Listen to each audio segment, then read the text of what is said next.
Hello, hello, good evening. We are live. If you can hear me, please type loud and clear in the chat box. Right, the audio is fine. Hello, everyone. Good evening. My name is Eunice. I'm coming live from Singapore.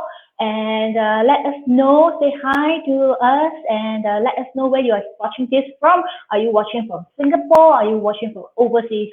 If you are watching this from overseas, let us know which country and what's your time zone. What are you doing? And are you working from home, or are you essential worker and you have to go to office? And if you're in Singapore, let us know what you're doing this evening after, before this and after this as well. And are you working from home still? And are you still working from in the office? So let us know. Let us know if you're having your dinner or watching this. Let us know what you're having for your dinner. Food is a big part in Singapore, so we want to connect with you through food as well, right?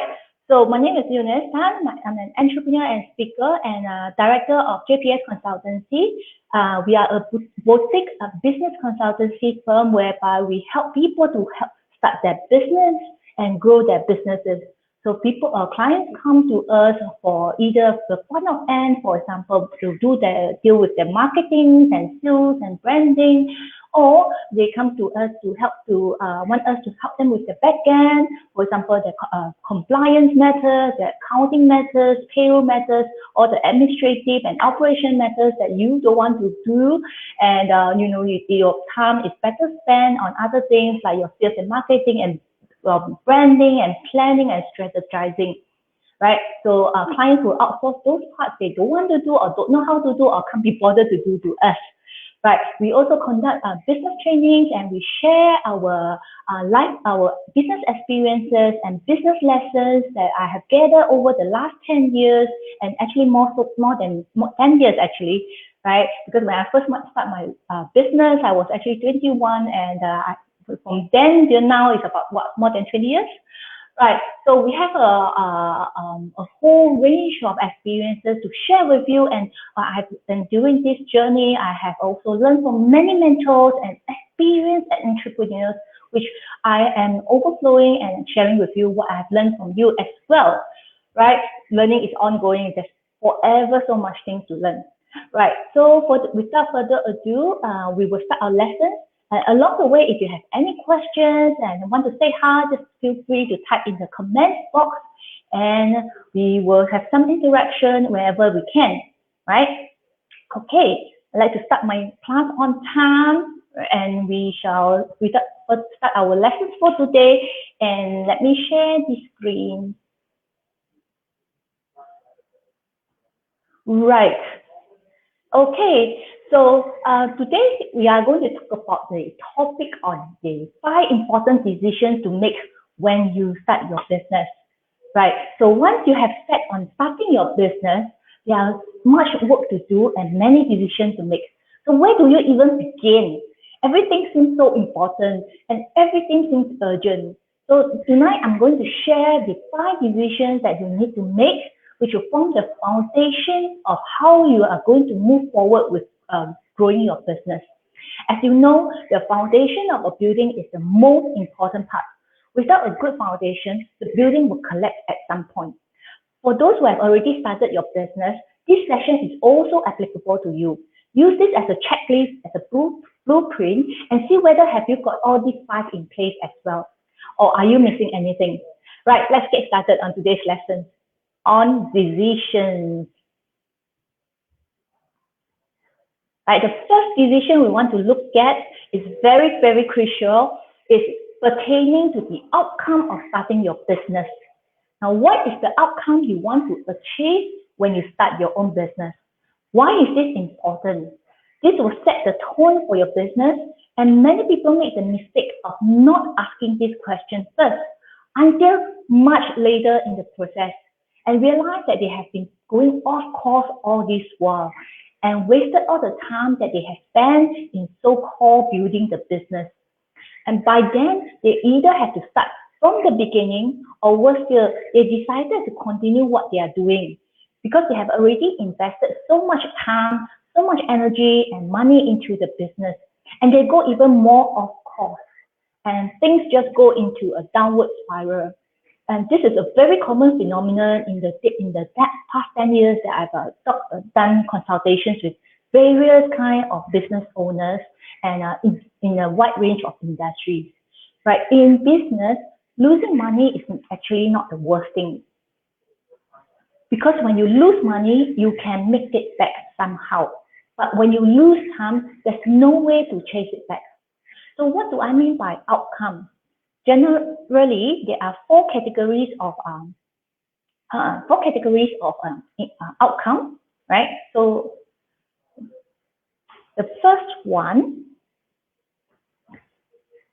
for some of you, you want to start your business to replace your current income. Let me explain the two ends of the spectrum, okay? On one end of the spectrum, some of you are earning a decent or even very high income in your current job, but you are not happy in your job. You feel trapped in the rat race. You are frustrated with your job. Maybe some of you even hate your job. Maybe you don't find any meaning in your job. Maybe your job is taking up so much time that you hardly have any time left for the people or the things that you care about. But you can't leave your job because you need the money. You feel trapped and see no way out, and hope that starting a business means you can do what you like and the business can make enough money to replace your current income and you can quit your job. On the other hand of the spectrum, some of you make little or no income from your current job, but you can't seem to be able to get any other higher paying jobs. And in your case, money is not enough, and you hope that starting a business means you can somehow increase your income. Now, either way, both groups are looking at getting out of their current situations. There is another group of you who are not necessarily looking at getting out, but you are just looking at having a second income from starting a business. This group of people are quite fortunate, I would say, in that they are happy and find fulfillment in their jobs, but their income is not enough. Now, some typical example could be like teachers, nurses, people working with the elderly or charity organizations. They are willing to stay in their jobs. In fact, some of them tell me, right, they are very happy to do, they're enjoying what they do, and they can do this for the rest of their life. But undeniably, that income has restricted them in terms of choices in their own lives at times. So they hope to supplement their current income by starting a business. Now, these two incomes are more or less related to the quantitative side of business, especially in terms of making money. Now, the third group of people are a bit different in that they are not so motivated by the quantitative side, but the qualitative side. So they start a business because of qualitative reasons, like they want the freedom, or they like to overcome the challenges and solve problems, which is what businesses are all about.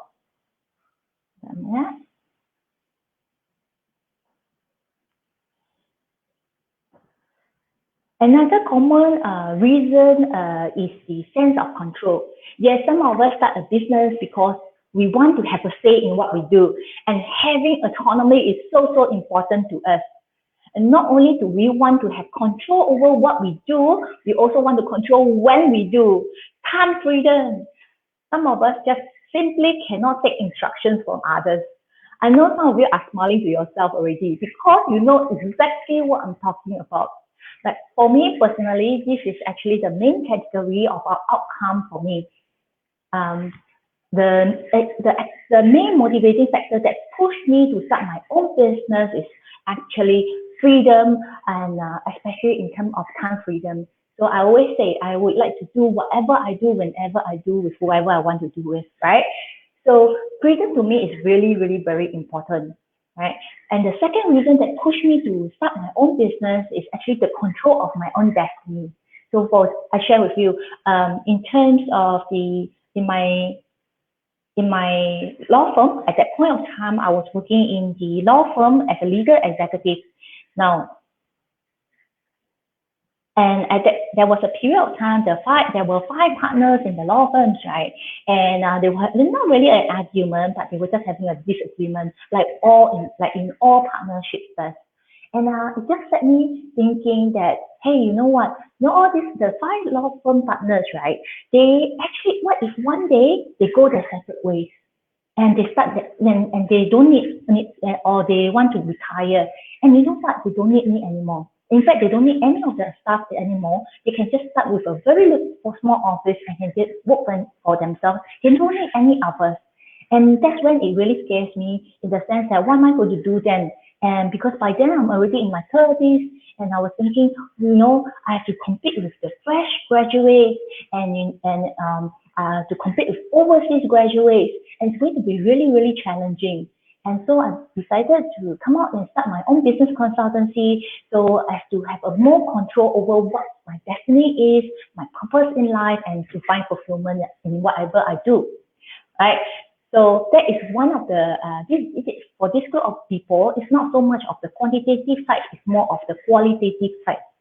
So are you one of them as well? Do you want to start your business because you want the freedom, okay? You want to be able to do whatever you want, whenever you want, right? And this kind of freedom is really, really very precious to me, because it enables me to, during the times when my friends, they go through difficult times, or whether they themselves are in hospital, or their family members are in hospitals, or someone passed away, and I was able to just drop everything and go and be by their side when they needed me most. I think that, to me, that is the most precious thing, and most beneficial outcome, most precious outcome for me personally, in terms of starting my own business. Now, finally, the last group of people is a very special group of people. The outcome for them is to have world domination. They want to conquer the world, and in a good way, okay? These are the Bill Gates, the Mark Zuckerberg, the Jack Ma. And when Bill Gates first started, he started with the vision of having a computer on every desk and in every home. That always blew me away, because how many people have the guts to say that, knowing that there will be many challenges along the way, and it's not going to happen overnight. It's a long-term marathon, and still embark on this journey. I always say you need an especially strong stomach to endure all the ups and downs to achieve this outcome. And whether do you have the ability to do so is only one part of the equation. But more importantly, how many of us are willing to even make that decision in the first place? When he first started that vision for Bill Gates, it was in an era whereby computers are just unheard of, even maybe only in the big organization or government or military. So it was really, really he was very advanced during the time of his life, right? So how many of us are willing to make that decision and go for it all the way, right? So these are the 4 categories of outcome of starting your own business, and you need to have a clear idea which is your desired outcome, because it will determine your strategies moving forward. And some of you can already see that. We have videos on the various business strategies, which you can check out after this. Let's move on to the next important decision to make, which is the purpose of starting your business. Now, purpose is a little bit different from the outcome. So what is purpose? Purpose is linked to your why and your passion. Why is this important? Because these two are going to carry you through during the challenging and hard times. If I tell you everything is going to be smooth sailing and you won't meet any challenges or moments that you feel down, I'm lying to you. If you don't have a big why and passion in what you do, you're going to give up during those tough times. That's why 95% of business failed in the first 3 years, not because the founders are not good or that they are not competent enough, but because the founders were not mentally prepared for the challenges that they come across. I just want to touch on a little bit more on the subject of passion before we move on. Now, in the recent years, the word passion has been used more frequently than ever. Pursue your passion, follow your passion, do what you are passionate about. I don't think many people really understand the meaning of passion. So what is passion? It is more than just a lovey-dovey feeling. It's intense enthusiasm, emotions, and desires. And in Greek, it has the meaning of to suffer, to be acted on. Wow, let that sink in for a moment. There's pain, there's suffering, and there's action being involved. So in business context, the pain and suffering can go two ways.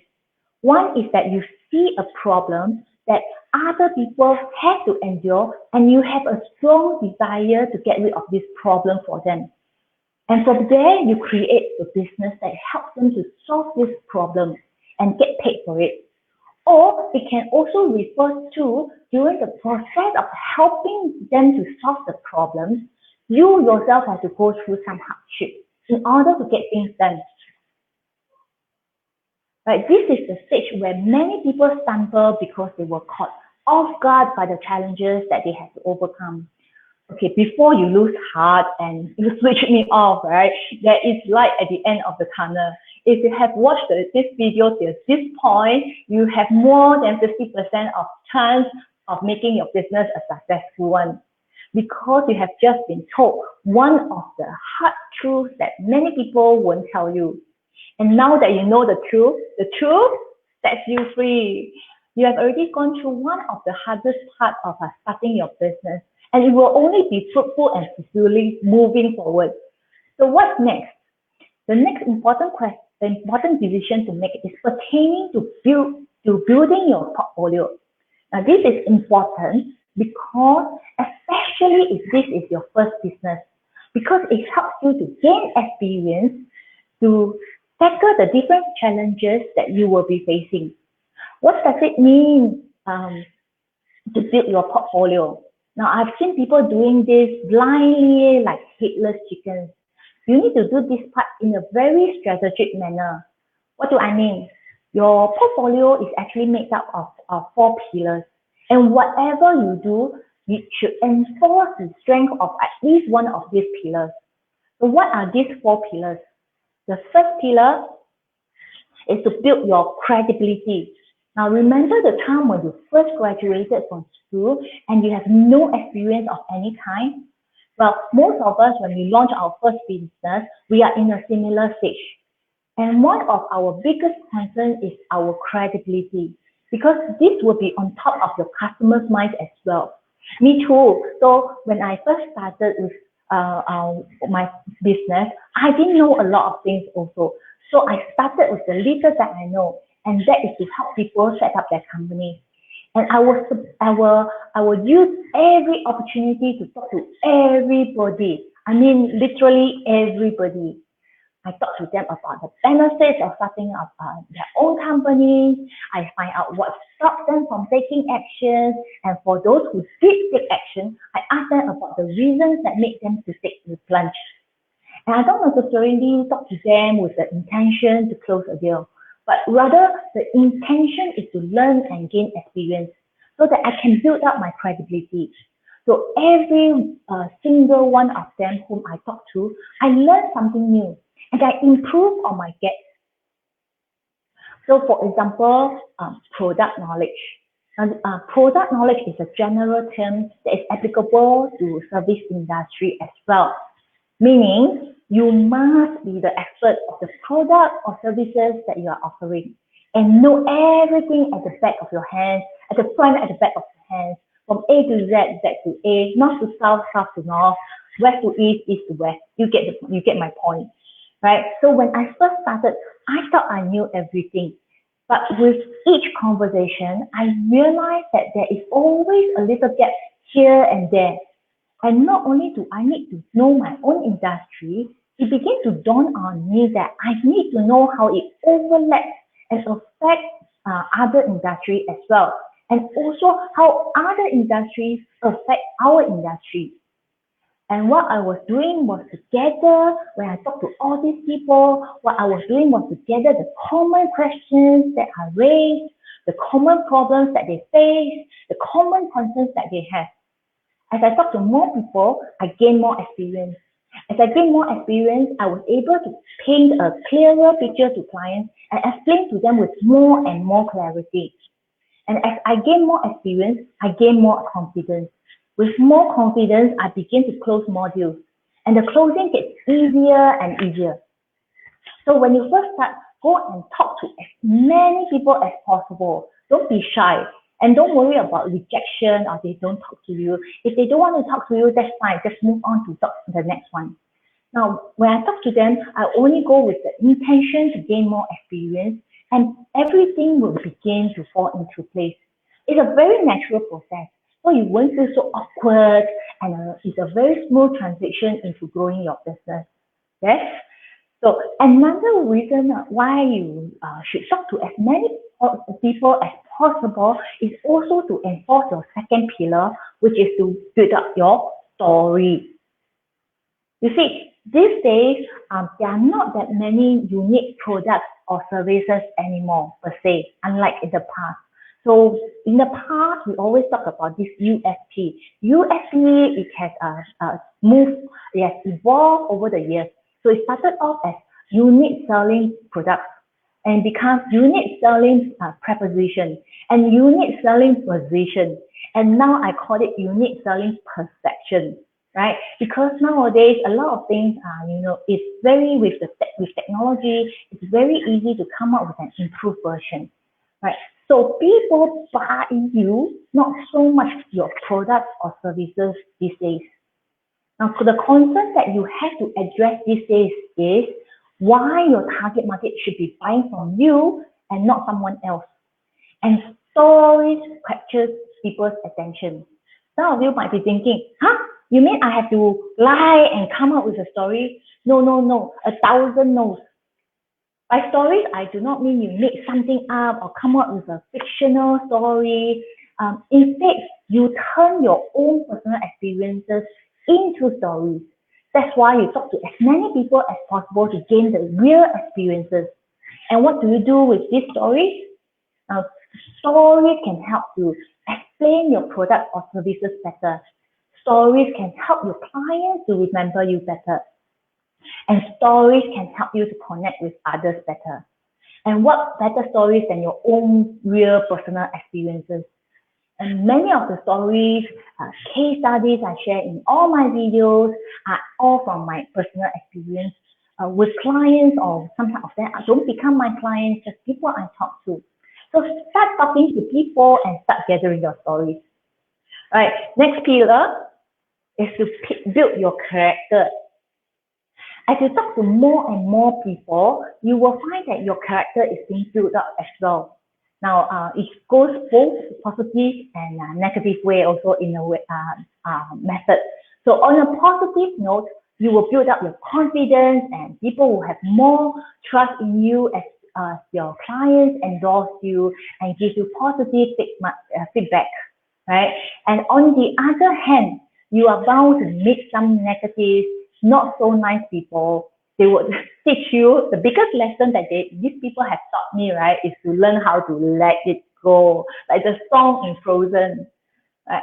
There might even be people who say things that are not true of you or talk behind your back, say malicious things about you. So all these negative feedback will teach you many, many things. Sometimes maybe even more things than positive feedback. And you will learn to be stronger and stronger. Because to be honest, entrepreneurship may not be suitable for those faint-hearted.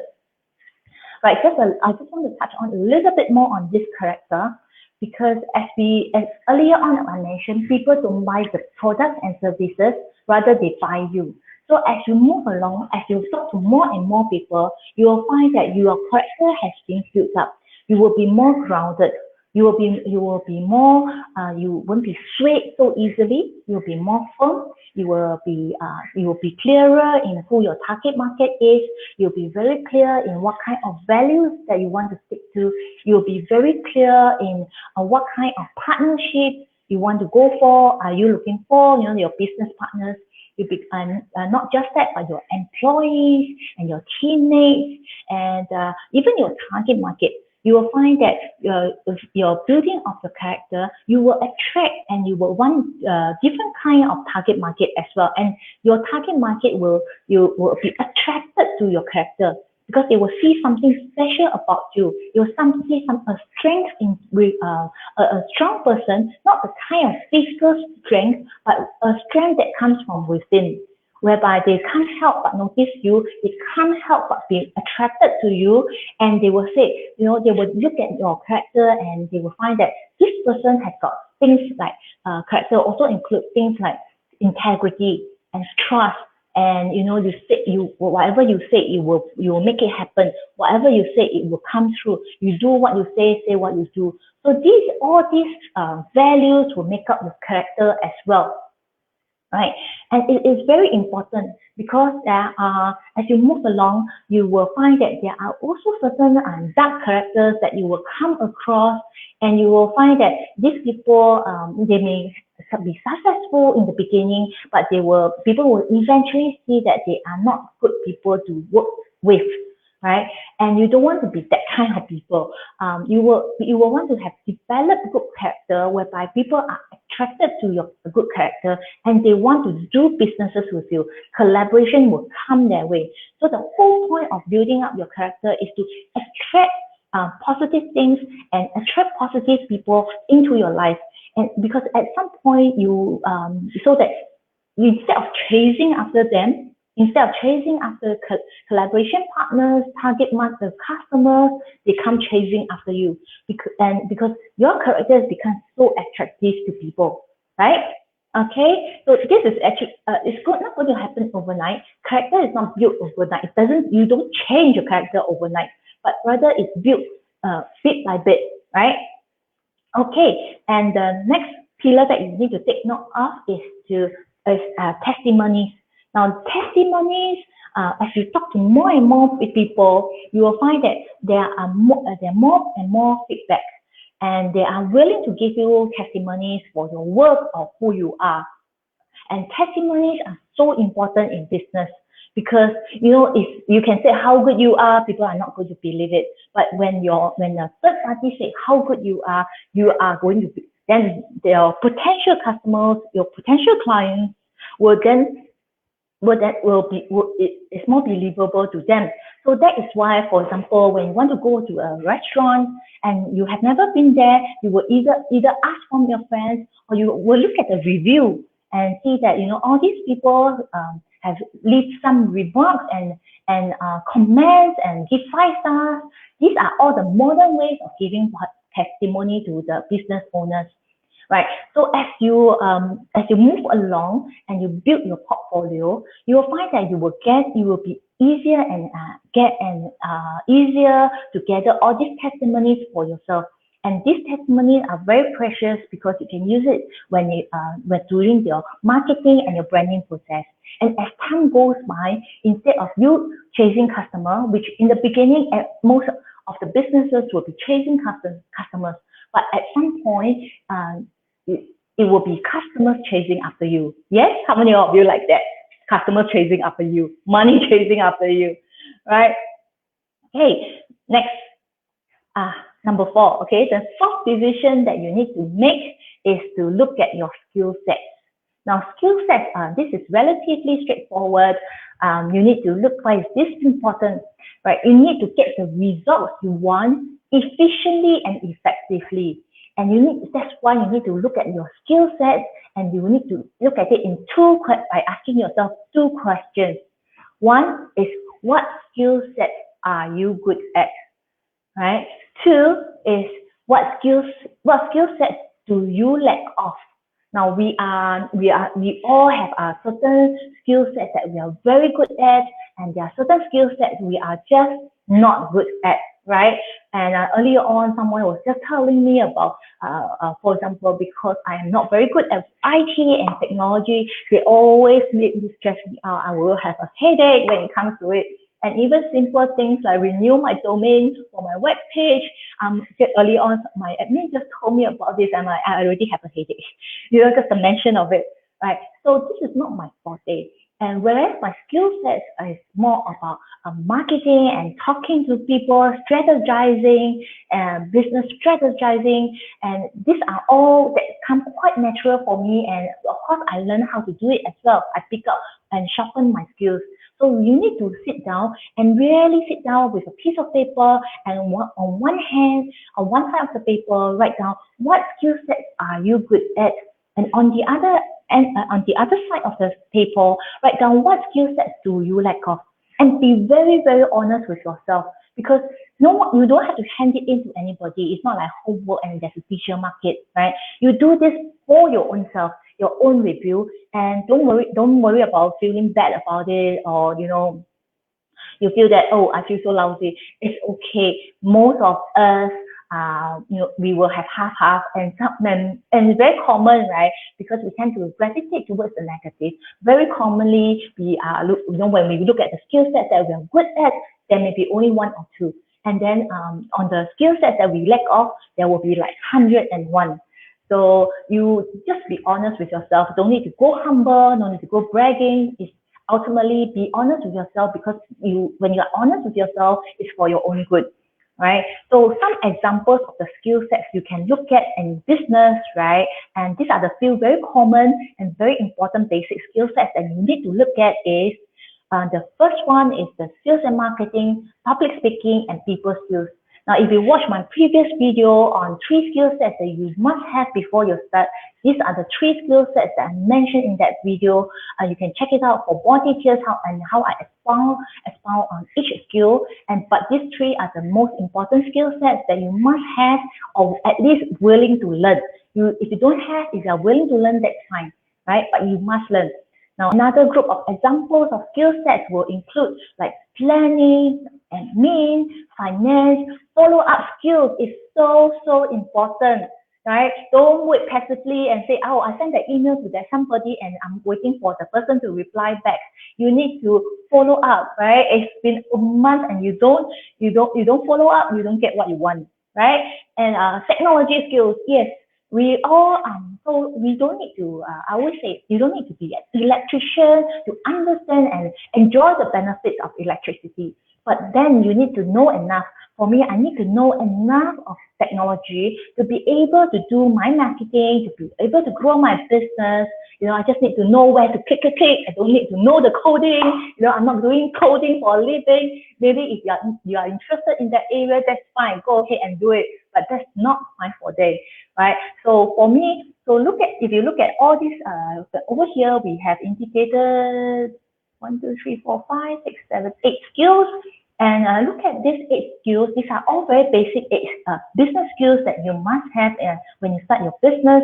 And look at each one. Which one are you good at, and which one do you lack of?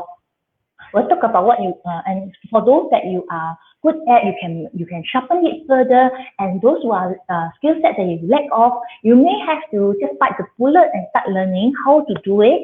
But at least the basic ones. And later on, when you grow your business, you can consider either getting a part-timer or an employee to help you, or you can consider outsourcing to others, right? But before you make your decision on whether to do it in-house or outsource, you have to at least know what are you good at and what do you lack of, right? Number 5, okay, this is a big one, right? Is to manage your fears. Fears, what we are scared of. Why is this important? Because if you don't manage your fears will manage you, right? They will control you. If you are not a master to your fears, you are a slave to them, and they will control you, and they will stop you in your tracks. They will stop you from chasing your dream and, to start that business, to go for that big deal, to go for, throw yourself out to do something uncomfortable. And entrepreneurship, I can guarantee you, you will be doing something uncomfortable almost every day. Get used to being uncomfortable. Like I mentioned again, I think in almost every video, I mentioned this as an example, right? I'm used to public speaking. I'm used to talking to thousands of people face to face, but I'm not used to talking to a machine, a computer, a camera. I'm very awkward in front of cameras, to be really, really honest with you guys. But I have to learn how to do it. I have to overcome it. I don't know where this fear comes from, but sometimes I will investigate where this fear comes from and I eliminate the limiting belief. But sometimes I just find ways to overcome it, right? But whatever it is, I make the decision to manage my fears and not to let them manage me. Now, there are two myths I want to share. One is that fearless, there's a myth that seems to be going on that fearless means no fear. Now, that is so not true. Fearless does not mean no fear. Fearless means that, despite the fear, you will still take action, right? It is managing that fear to not to stop you and to what you want to do and to fulfill your dreams and fulfill your destiny, fulfill your purpose that you want to do, right? Second myth I want to debunk is that fearless means overcoming every fear, right? Fear, we have 101 fears, and fear is here to stay. We will feel fear every now and then, and even now I still feel fear. You can ask any speakers before they go on stage. We still feel some kind of some amount of butterflies in our stomach, but we don't let that stop us from doing what we want to do. That's the important thing. So there are many fears, right? For me, if I want to start listing down every fear that I have, then in 101, I have fear of heights, I have fear of water, I'm afraid of the cockroaches and lizards, and my friend always laugh at me, right? You're so big, you are so much bigger than a cockroach, one foot and the cockroach is gone, right? Why am I scared of that? I think they are more scared of me, right? Yeah, logically it is, but fear is always illogical. But you see, I don't necessarily have to overcome my fear of my cockroaches and lizards because they are not hindrance to my destiny, to what I want to do. But on the other hand, my fear of talking to a machine, talking to a laptop and cameras is going to hinder my dream of sharing my message to everybody. That I need to overcome that fear. So if there is a fear that is hindering hindering you moving forward, that is something that you have to make the decision to say, hey, I need to do something about it and deal with it head on. Yes? Now, so I have some quick tips. This is a very big topic. I will cover it at some point in the future.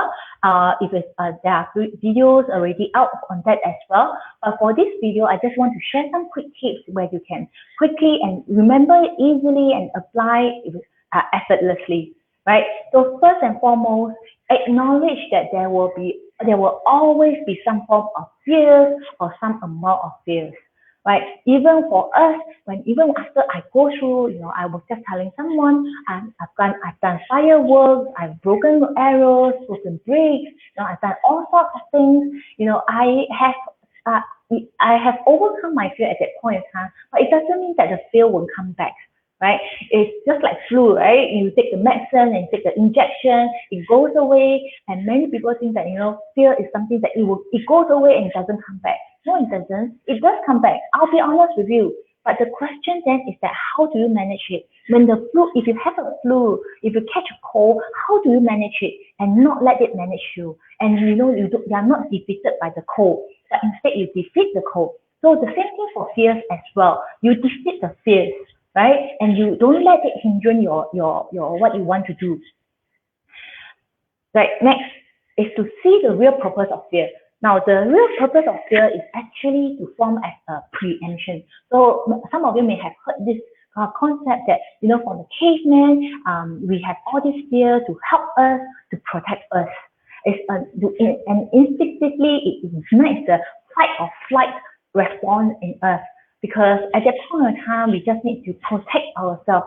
So very automatically, we will have fear, especially when something we don't know, something we're not comfortable. But you see, that is just that. It's just a preemption. It's just a warning. But it doesn't mean that it's it's so-called dangerous. Fear is more like, hey, there's something, beware. I look at fear these days as beware. Okay, be careful. But you know, when you just want you, if you are careful about it, you know how to overcome it. It is not a danger to you. It won't cause you any harm. So this is how I look at fear these days. It's just a preemption and something just, it can be something good actually. It's just something to keep me on my toes and make sure that I don't miss out anything. Yes? Number three, you choose to learn how to manage your fears. Now, you need to make that choice consciously, right? You need to consciously and say that, okay, I choose how to manage my fears one way or another. There are many, many methods. There are many things that we talk about. Many trainers are in the field of talking about limiting beliefs, you know, or your positive belief and how to break your fears. Or some of you have got phobia that you need to see psychologists about. Go ahead and do it. But you need to make that conscious choice to say, I want to learn how to manage my fears. Because that is a choice, that is a decision that no one can make for you, right? If you don't make that decision, nothing moves. That is the number one thing to do. Right, next is to decide on one fear to deal with now. Now, earlier on I said, right, there's 101 fears I can have, right? And the first point I was saying is to acknowledge there will always be some form or amount of fears. Now, we don't look at the 101 fears and want to deal with them at one go. We can't. We human beings, we are actually not deal with multitasking, to be honest. And we need to focus, it's the power of focusing on one. So instead of dispensing your energy and focus on 101 things to do, focus on one thing first. So what's the one fear you want to deal with, especially in terms of launching your business, growing your business? What is the one fear that's holding you back from taking the next step? It could be that you are shy and you don't dare to talk to people. Right, then you have to overcome it, and by telling yourself and finding out why are you afraid to talk to people. Some of us, we grew up and our parents told us, right, don't talk to strangers. Now, that was when you're young, but you're not adults now, right? So because when you are young, it's supposed to protect us, right? And sometimes some of this protection, right, and it was valid, it was useful for a chapter of our life, for a particular stage of life. So we have to teach our children, the young ones, not to follow the strangers, not to talk to strangers. But as we grow up, we learn how to discern who are the good ones. Actually, even children, they know how to be able to tell the good guys and the bad guys. Instinctively, they know. So you choose the one fear that you want to deal with now. And sometimes maybe you are afraid of not so much of the people side, but rather you are afraid of the number side. I know there are some business owners, right? They are just, when they see numbers, it's the same reaction as I see IT and technology. It's like, oh no, right? To them, numbers don't make sense. No, it doesn't matter. If 1 plus 1, they can get 10, that kind of stuff, right? They just cannot deal with numbers. So, but they know that they have to deal with numbers. So you can, if you are one of them, decide on this that you want to deal with somehow, right? Take your time. If you have to take a longer time, so be it. I take a long time to deal with all the technology. So people take maybe a week. I will give myself like 3 weeks to learn. Yes. Next, keep going. Yes, you have to keep going. Just put your left foot forward, right foot forward, one step at a time, and you're not going to overcome or learn how to manage your fears at one go. It's not that you listen to me talking about this for 45 minutes, or actually more on this particular slide is less than 5 minutes, and whoa, you go, really superpower, that kind of thing. That's in the movies, okay, everyone. It's not real. Right, but rather all this, right, is really building building bit by bit, step by step, one day at a time, and you just need to keep going, because the breakthrough will come later on. It's like going to the gym and build out your muscles. You won't build out your muscle at the first time. Your first time carry the weight, and if you have to carry 10 times before you feel the ache, Do you know when is the breakthrough? It's the 11th time. So keep going, and you just need to remember this very simple principle that I want to leave you guys with, is to focus on progression and not perfection. So every day, just need to tell yourself, I need to be 1% better than yesterday, and that's good enough. 1% can do, right? Okay, so that's all I have for today. So in a nutshell, these are the 5 decisions that you need to make in terms of when you start your business, or even ongoing decisions that you need to be very mindful of, which is what is your outcome. The 4 outcomes. Remember, whether you want your business to replace your current income, second income, or you are in business for qualitative reason, or you want to conquer the world. Now, the second one is purpose or your passion. Remember, there will be pain, there will be suffering. You need to endure it, okay? Right. The third one is to build your portfolio through building your credibility, building your stories, building your characters, and building your testimonies. And the fourth one is skill set, and know what you are good at, know what you are not so good at, right? And the last but not least, manage your fears. There will always be fears, right? Just learn how to manage it, and one fear at a time, right? I trust that you have learned something today, and at least one thing today. So let us know what is the one takeaway from today's lesson. And if you have a question on business, and let us know what is the question. Are you starting to looking at launching your business, or you have already started your business and you have a question that you keep hitting a wall on this question? Let us know in the comment box. If not, can PM us if you are shy about it. We will answer as many questions as possible, and we might even do a video on your questions. Earlier on, we have some business owners that submit some questions to me, and we will be doing videos on their questions as well, right? So in the meantime, connect with us, right? Like and share and follow our Facebook page, and share this video, and like and share this video, because you never know who you're going to help to, right? And if you have any question that you'd rather get in touch with us directly, if you have especially if you have already started your business and you're stuck in terms of marketing or your back end, let us know. You can email us at this email, and then we will tackle as many questions as possible. We'll help you as far as possible. Right.